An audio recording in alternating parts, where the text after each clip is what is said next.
another book here about seeds that I wanted to share with you, because this is a nonfiction book, which means what? It is real. And even though in our book that we read by Eric Carle, The Tiny Seed, it had real things that happen and how the seed goes through processes and this is a cycle. Well, this one is a little bit different than that though, because what do you notice? It is real pictures too, right? And it is completely real, not a giant flower that comes out at the end, you know. Okay, so I wanted to read this because it's really neat. And Alpha, a company here in town, and the Alpha Farmers, they always bring me a book and donate it to the library. And this one they donated a few years ago, and it was a great book. It's just called Seed, Soil, and Sun, Earth's Recipe for Food. A few seeds, a little soil, a ray of sunshine, a splash of rain, and a breath of air. This is Earth's recipe for the food we eat. And look at all those seeds. Nearly all of our food comes from seeds planted in the soil, moistened by the rain, and warmed by the sun. Tomatoes, potatoes, peppers, and peas all begin as tiny seeds. Apples, pineapples, melons, and mangoes start with seeds too. And in fact, almost all plants on earth grow from seeds. So even the biggest, hugest tree all started with just a little seed. There's some kids eating some yummy food, vegetables and fruit. Look at that. Oh, love it. Love this time of the year when all this stuff is coming in to eat. It's yummy. Each spring, farmers plant millions and millions of seed in the soil. Then they have to wait for good rains and warm sunshine. Then watch their fields turn into food for harvest in the fall.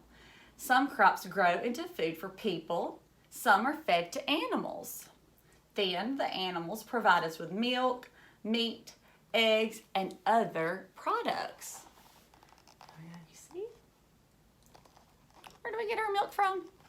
The cows. So it's important that they feed the cows so that we can get milk from the cows. More corn seeds are planted each year in the United States than any other kind of seed.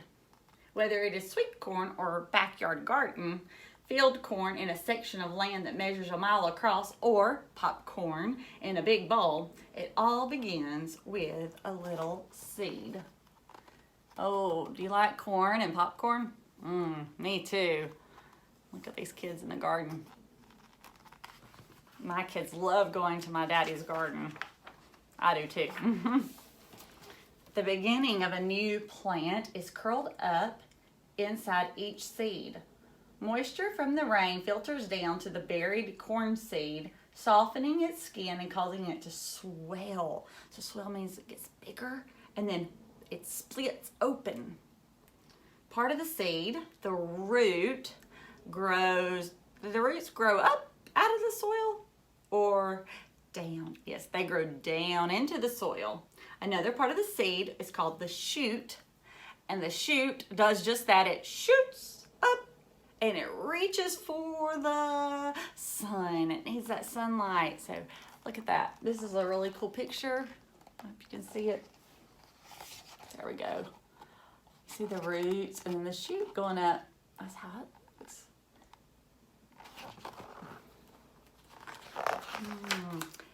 A corn seed doesn't seem like much, but look out.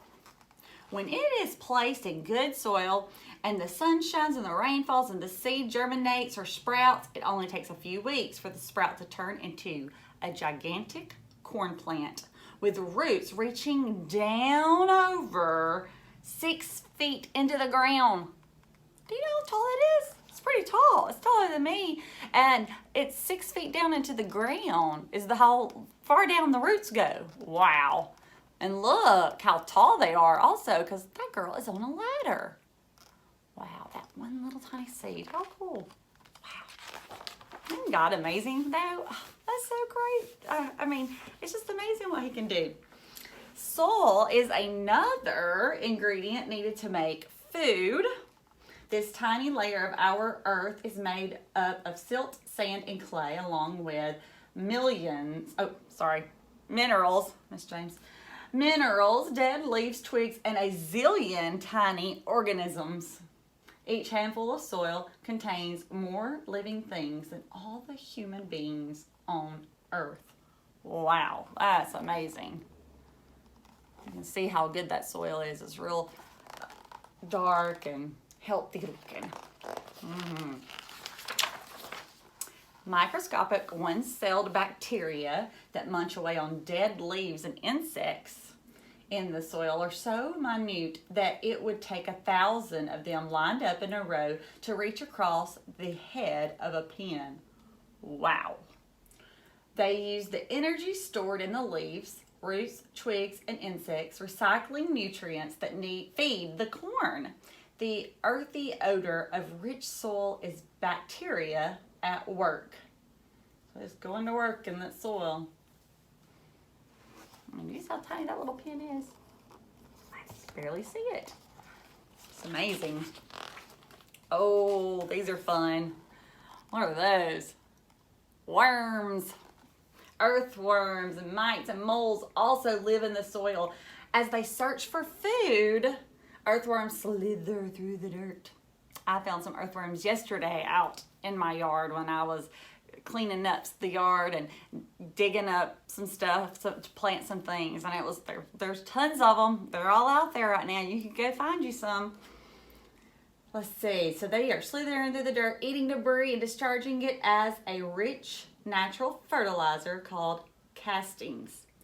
They leave behind an underground network of tunnels that allows air and water to filter in. The air and water help the plant roots breathe and grow. So is that not amazing that we need those earthworms in there, because that's what's helping water and air get to the plant's roots, is the earthworms slithering around in the ground, and they leave behind a very important fertilizer that after they've eaten, they leave it behind to help the plants grow. How cool is that? They all help each other. Now, the soil provides a home for the seed, but the seed only has enough energy inside it to push the new seedling out of the soil. Then the sun takes over there. Okay, so now the sun's taken over. Sunlight is a key ingredient. It is very important for this recipe. Plants are the only living things that can use the sun's energy to grow. So the sun is giving those plants energy to continue growing, because the plant's tired, it can't do it anymore, but that sun helps it grow. Plant leaves are nature's food factories. Cells within the leaves absorb energy from sunlight, carbon dioxide from the air, and water through the plant's roots. Then these ingredients combine in a chemical reaction that creates sugar for the plant to grow and releases oxygen into the air for people to breathe. Amazing. We need that. We need these plants to grow to help us breathe. The way plants turn sunlight, water, carbon dioxide into sugar is called, do you know what that's called? It starts with a P, but it doesn't sound like a P. Photosynthesis. I bet you knew that. And plants are really good at it too.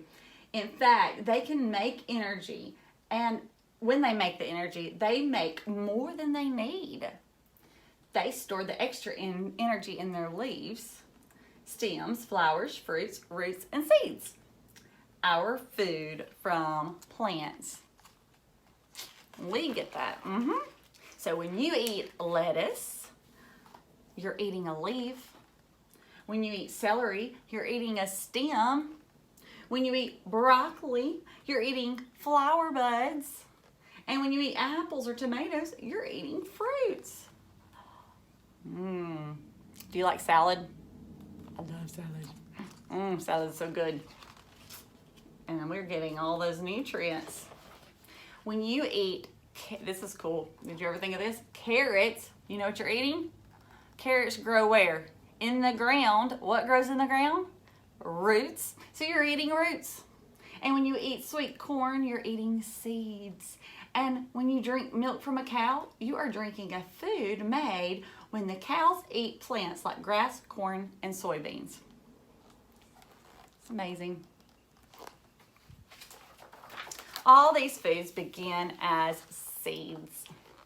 The seed starts the plant. The soil feeds the plant. The sun and the air and the rain combine to grow the plant into food. And as they grow, all of Earth's plants produce oxygen for us to breathe. And when the plants are harvested, they provide food for the world and new seeds to begin the cycle once again. And like we talked about, it is a cycle and it just starts all over. And Cris Peterson is the author of that book, and I'm thankful for that book. It's a great book, and the photography was by David R. Lundquist. And the photography was great too, but look how beautiful those sunflowers are. Seed, soil, and sun. So now that you know Earth's recipe for food, now you can go plant some. And now next time you eat a carrot, you'll be like, I'm eating a root. Wow. Or if you're eating corn, I'm eating seeds. Isn't that cool?